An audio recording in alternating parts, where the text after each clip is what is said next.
Hey everyone, so my intention had been to share with you these daily affirmations or passages or whatever you want to call it from this book that I came across in 2015 that really helped me. I thought it would be a great fresh start to do this daily with you guys every day in the year of 2018. However, I was in Houston all day on Saturday and Sunday, so I got behind.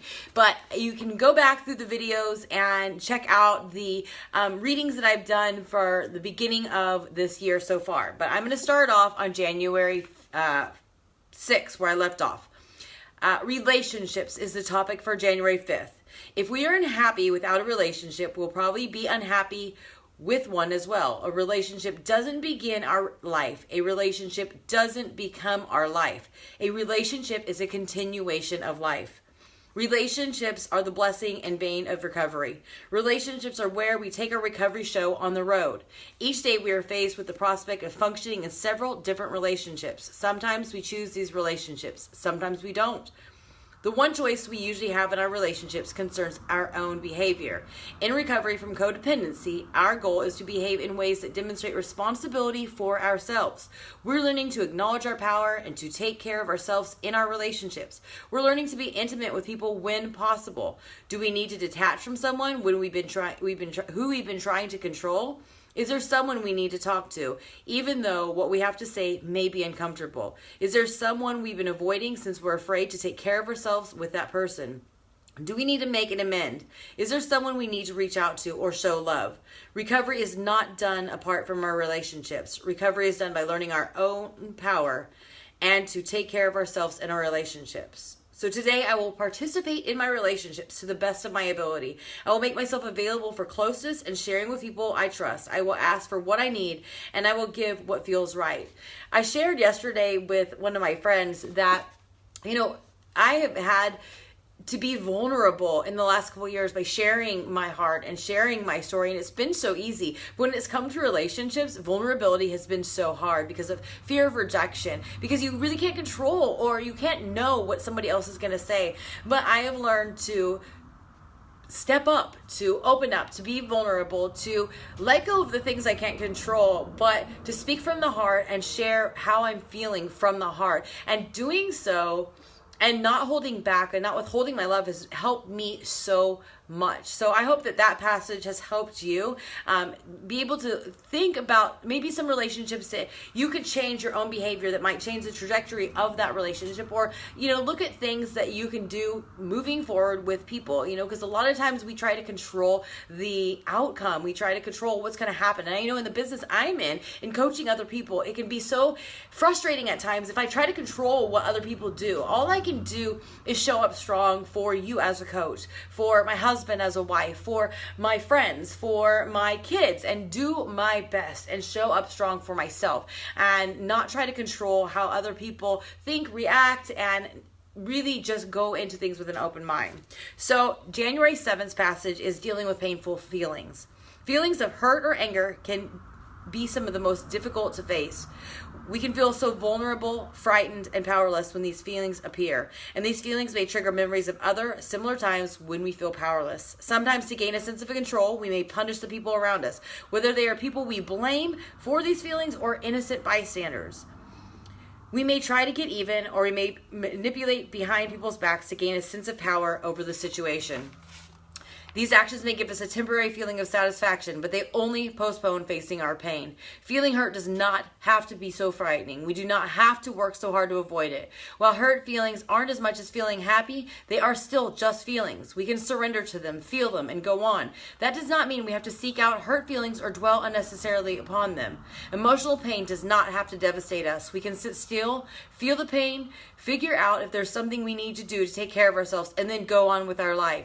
We do not have to act in haste. We do not have to punish others to get control over our feelings. We can be sharing our hurt feelings with others that brings relief and often healing to them and us.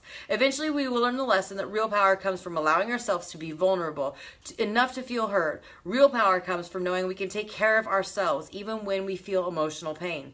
Real power comes when we stop holding others responsible for our pain, and we take responsibility for all of our feelings. So today, I will surrender to my feelings, even the emotionally emotionally painful ones. Instead of acting in haste or attempting to punish someone, I will be vulnerable enough to feel my feelings. That's the one thing that I've learned through my journey of self-discovery and doing personal development and attending seminars that are based on helping you move past the things that are creating roadblocks in your life and creating you from really being the best you. And I learned that hurt people hurt others. And I was talking again with a friend who shared that I had encouraged her to try out counseling and therapy, and she had done just that. And the therapist had talked to her last year about really facing a family member that there was a lot of hostility, resentment, and sadness based on things that had happened in the past. And she decided at the time not to confront that person.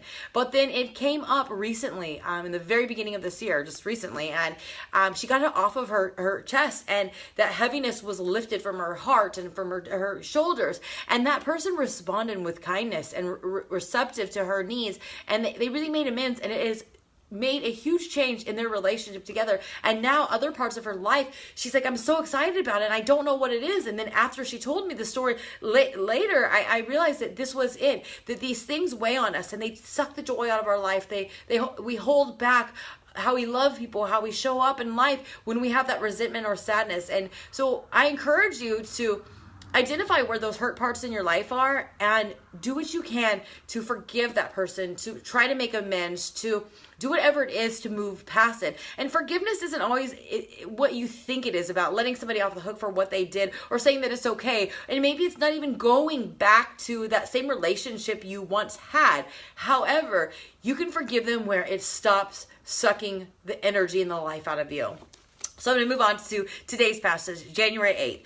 Vulnerability. That's what I've been talking about. Some of us have made a decision that no one was ever going to hurt us again. We automatically go on feeling freeze mode when faced with emotional pain. Or we may terminate a relationship the first time we feel hurt.